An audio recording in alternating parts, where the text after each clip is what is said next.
Joining me now, radio host Tony Katz and former Biden surrogate Kevin Wallen. Gentlemen, I'll get y'all reaction to that focus group that we had, but I want to get y'all's reaction on this Nevada race.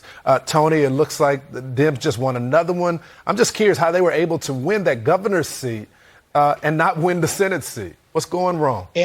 And you see this in a couple of places, and people are going to scratch their heads, and rightfully so. There is a conversation about how do Democrats do it, and certainly people look at, well, why does it take so long to count a vote, like embarrassingly long in Maricopa County in Arizona? But do they have that better ground game, as people have discussed? I think that's a valuable conversation. There's this whole conversation about candidate quality, which goes to both sides of the aisle, and yet some people who clearly are not quality got elected. Republicans are going to do a lot of staring at this, but there is also a lot of good news that we can get into, specifically when we talk about some of those smaller races, like school board races, where conservatives won across the country. There are things to celebrate. You just got to get better at, doing the job on the ground. That's right.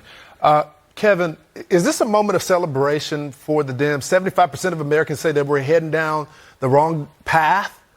Yet y'all won a lot of seats as well. So are you guys celebrating, or there's still some soul searching for the party at large? I know not from the president. He says nothing's really going to change on his part. But the consultants, the people that are on the ground. Yeah, Lawrence, certainly it was a good night for Democrats on a whole. I think you're going to see that we netted at least one governor's mansion, if not two. Obviously keeping the Senate with the call tonight, with the potential of adding to our ranks with Senator Warnock in December. So certainly a good night, beat all expectations on the ground. And Tony makes a lot of good points. It is about a ground game. I think you saw Democrats really step up their game from 2020, just two years ago, where we didn't have much of a ground game because of COVID.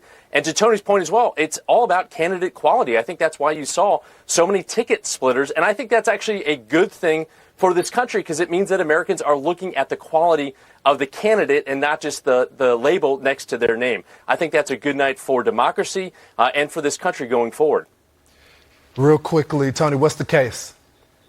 I think the case is that some people look at quality candidate and some people look at the letter after the name. I think that's obvious and clear for a couple of races, like, for example, Pennsylvania. But Republicans are going to have to figure out this leadership conversation, and Kevin McCarthy and Mitch McConnell and Ronna McDaniel have to know they're in the hot seat, and anybody who believes otherwise is out of their mind. Go talk to your people. Talk to the voters. It's that simple. Thanks, gentlemen. Coming up.